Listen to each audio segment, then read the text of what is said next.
Alors le syndicat France Police Policiers en colère, on est venu apporter notre soutien à ces citoyens qui dès lundi vont devenir des sous-citoyens. Donc on estime que cette loi est liberticide. Et donc vacciné, pas vacciné, nous on s'en fiche un peu. Ce qui nous importe, c'est de pas de faire une ségrégation entre les citoyens tout simplement. Donc on est venu leur apporter notre soutien. Et surtout on a un peu peur que ça ressemble un peu au mouvement des Gilets jaunes, c'est-à-dire qu'on va mettre les policiers en première ligne. On va laisser les Black Blocs rentrer comme d'habitude pour essayer de discréditer ce mouvement. Et donc voilà, je suis aussi venu pour apporter mon soutien aux policiers, mais surtout d'expliquer à ces gens que beaucoup de policiers pensent comme eux. Mais comme nous sommes des policiers républicains, nous sommes obligés d'appliquer les ordres qu'on nous donne. Vous pensez que justement le fait que les policiers ne soient pas soumis à l'obligation vaccinale pour l'instant, ça pourrait créer des incompréhensions ou voire une fracture avec la population ? Je pense que c'est encore une stratégie de notre gouvernement pour essayer d'opposer les citoyens avec sa police. Après cette obligation vaccinale, on nous applaudissait en 2015, on applaudissait les infirmières et puis voilà, c'est vraiment le gouvernement qui adore opposer ces populations. Donc voilà, encore une fois, cette loi est liberticide. Moi, vous voyez, je suis naïf, je pensais que le Conseil constitutionnel allait retoquer et voilà, je suis vraiment naïf parce que vraiment, je ne sais pas, sous la Ve République, on a créé une loi en créant des sous-citoyens. Alors, qu'est-ce que vous pouvez nous dire peut-être sur l'état d'esprit au sein de la police par rapport à cette extension du pass sanitaire? Quel est l'état d'esprit de vos collègues? Bon, c'est des citoyens comme les autres et voilà, je pense que ça doit être proportionné à nos concitoyens. Mais ce qui remonte surtout, c'est que nos collègues ne veulent pas les contrôler. Ils en ont tout simplement assez d'aller contrôler encore une fois les braves gens et de laisser les cités aux mains des caïds. Et donc on aimerait plutôt qu'on nous requiert pour apporter assistance à nos concitoyens qui sont dans les cités, qui sont dans des zones de non-droit, au lieu d'aller embêter toujours les mêmes, les automobilistes, mais aussi le restaurateur et tous ces citoyens qui payent leurs impôts. Donc on a l'impression que c'est pratiquement fait exprès.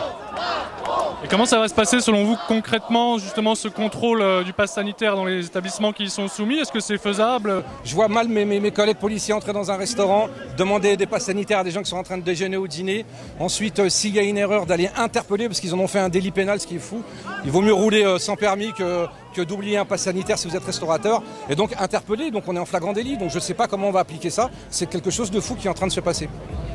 Est-ce que vous pensez que le gouvernement prend la mesure de l'ampleur des manifestations qui ont rassemblé des centaines de milliers de personnes pendant 4 samedis consécutifs? Ils n'ont pas vu arriver les gilets jaunes, donc pourquoi ils verront arriver des gens des gens normaux, c'est des pères de famille, des mères de famille qui estiment qu'on porte atteinte à leur liberté. Et donc j'espère qu'ils vont se réveiller. Et de toute façon, il faut faire ça surtout dans un cadre légal, sans violence. La rue a des fois fait changer des lois et j'espère que ça va marcher. Alors sans violence, est-ce que vous pensez qu'il pourrait y avoir un risque d'infiltration de la part d'éléments perturbateurs comme ça a été le cas avec les gilets jaunes? Évidemment, j'aurais même peur qu'on reçoive des instructions pour surtout pas y toucher et pour décrédibiliser ce mouvement.